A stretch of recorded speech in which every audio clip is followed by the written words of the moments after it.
Hi everyone, so I hope you are fine, doing well, and preparing hard for UPSC examination. So in this class, I am going to discuss one of the questions of UPSC 2018 prelims from polity section. And we can see that for the last few years, UPSC is showing a new trend. The trend is that every year, few questions are there from conceptual clarity. And it has been seen that students face lot of problem while attempting the question of polity in conceptual clarity area. So let us solve this question and we will see how we should approach to any question when it comes to concept based questions. So let us read the question first. The question says, which one of the following reflects nicest appropriate relationship between law and liberty? So the question is very clear. The question is about a relationship between law and liberty. And in polity, we have different kind of relationship. For example, relationship between fundamental rights and directive principles of state policy, fundamental rights and fundamental duties. So similarly, this question is interested in knowing the relationship between law and liberty. But two terms are important in this question. The first is nicest and second one is appropriate. It means that there can be multiple definition of relationship between law and liberty, but you have to choose that definition which you feel is the most correct definition, and therefore the word is nicest. Second word appropriate, it means that out of different interpretation, out of different definitions which you are going to draw between law and liberty, you should go for that definition which is appropriate also. That means that should be little prudent. So that should be prudent also, and that should be the most probable correct option. Now let us see the options. The first option says if there are more laws, that means there is less liberty. So it is a relationship between more laws, less liberty. Second option says if there are no laws, there is no liberty. That means in the absence of law, there will be no liberty. That's okay. The third is if there is liberty, laws have to be made by people. So here the examiner has kept the word law, liberty as it is, and he has given some modification in the definition of law. Now what the examiner says, that there is a relationship between liberty, but laws have to be made by people only. The fourth option is if laws are changed too often, liberty is in danger. Now, in this option, the examiner has changed the wording of law also and liberty also. Now, what is liberty here? Liberty is changing too frequently. Law is changing too frequently. And what is liberty here? Liberty is in danger. Now, we are going to solve this question. So, before solving this question, we will first recall what is the meaning of law and what is the meaning of liberty. So what is the meaning of law? Law simply means set of codified rules and regulation. Now in our society there can be multiple laws. There can be societal laws, custom laws, religious laws, state laws, central laws, constitutional laws. But here, for our understanding, we know that in Indian polity, law means a law which has a legal backing. That means in polity, we are not concerned about societal laws or religious laws, but we are concerned only about those laws which have legal backing. For example, right to information. This is a law because it has a legal backing. Now, what is the meaning of liberty? So, liberty in simple word, it means the same thing. That is freedom. That means while I am taking this lecture, I have freedom to express myself in the way which I feel is correct. So, I am enjoying liberty in the class. So, liberty that means freedom. Alright. Now, we will solve the question. Now, one more thing. Before solving any question with respect to conceptual clarity, just remember one thing, that you are going to solve a question for polity which is applicable in India. That means our definition, our concept with respect to different political terms has to be suited the context of India. For example, the definition of secularism in India is different from that of Western world. Our definition of socialism is again unique. Our definition of, we can say, liberty, freedom, federalism is unique. and that is applicable in Indian context itself.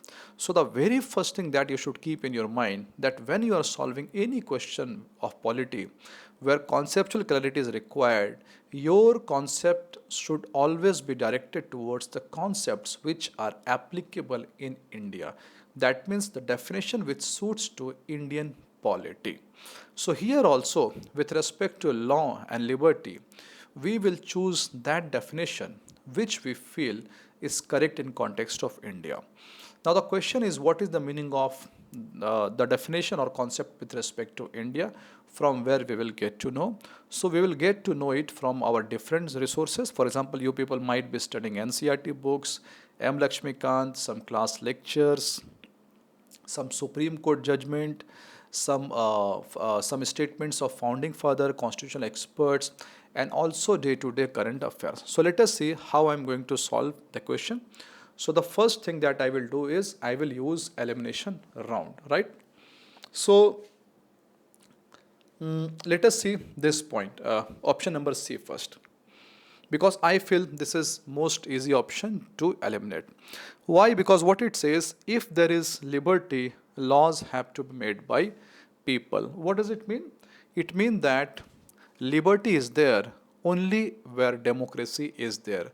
So do you feel this as correct in context of India?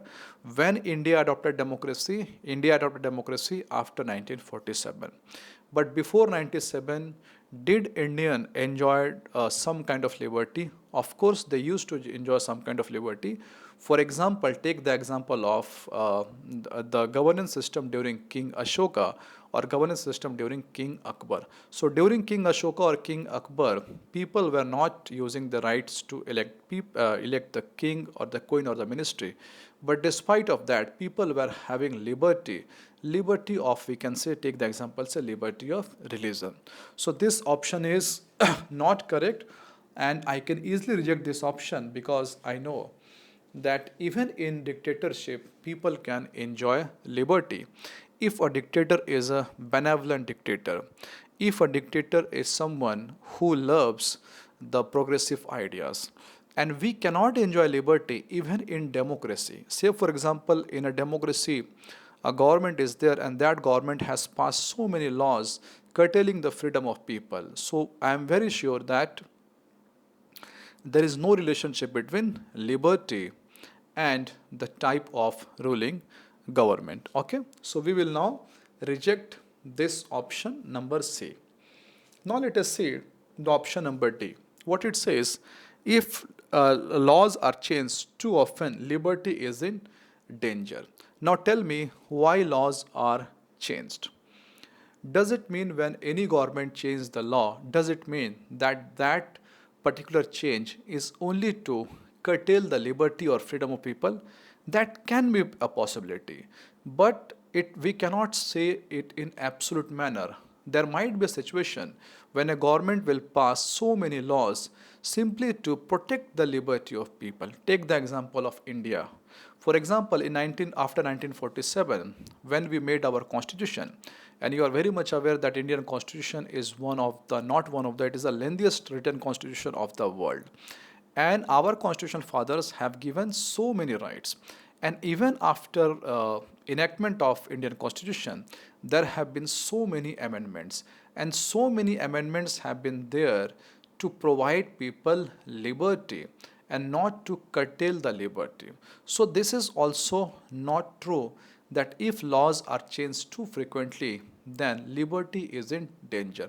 Laws can change too frequently to protect the liberty, and it can also change frequently to curtail the liberty, but we cannot be very sure that if laws are changing too frequently, liberty is in danger. So we are going to reject option number D also. Now we are confused between these two options because the option number 1 says more laws means less liberty, and no laws, that means no liberty. So now here we will see what is the definition of liberty in context of India. All right. So if this is law, first understand what is the meaning of liberty. So if this is an individual, then liberty means freedom. If this person can do anything, that means he enjoys freedom. But in liberty, there are two concepts of liberty. First is this liberty, in which this is a man and he enjoys absolute freedom, absolute liberty, and there is no state, no laws, no rules, regulation to put any kind of restriction on this person. What we see in a state of nature. In a state of nature, in jungle, you will find that people are having absolute liberty. There is no police, there is no law which put any kind of restriction. So this is the definition of liberty, but this definition of liberty is called negative liberty. And India has adopted a definition of positive liberty. That means law can be there. For example, say if this person is there and there is no law, no state. Now you will say that this person is enjoying liberty. But I will say this person is not enjoying liberty because he might be attacked by other powerful people. He might be attacked by other people who are in comparatively better position in terms of, say, physical strength. And that is why I want this person to enjoy his liberty. And so what I am doing, I am making certain laws. Laws that no one can kill him arbitrarily. No one can harm him arbitrarily. So if I am making laws, then only this person can enjoy liberty. That means I am bringing law so that this person can enjoy liberty, and this concept of liberty is called positive liberty. Now India has adopted the definition of positive liberty. Now how do you know that India has adopted the definition of positive liberty? Logic number one, when you will read preamble, I am very sure whatever book you read, whatever lecture you take, you will get the definition of liberty that India has adopted, positive definition of liberty. That means there should be presence of laws. Number two, in India, liberty is there. Take, for example, freedom of speech and expression is there in India. But do you think that freedom of speech and expression is absolute right? No, that is not absolute right. A state can come and a state can put reasonable restrictions. That means in India, laws have to be there so that people can enjoy liberty. In short, if there are no laws, then people will not enjoy liberty. They will enjoy negative liberty. But India has adopted the option of positive liberty. That means in context of India, there has to be law so that people can enjoy liberty. That is option number B. If there are no laws, there will be no liberty. So this option will be the correct option. Now what about this option? If there are more laws, there is less liberty. Again, you see this definition is negatively worded because according to this option, more number of law will come, then liberty will be curtailed. This is not correct in Indian context, because in Indian context, law is there, constitution is there, parliament is there, not to curtail your liberty, but to provide your liberty, to protect your liberty so that you can enjoy your liberty. So I hope that things are clear and you can solve such questions when it comes in your examination. We will see one more question in the next video session. Thank you very much.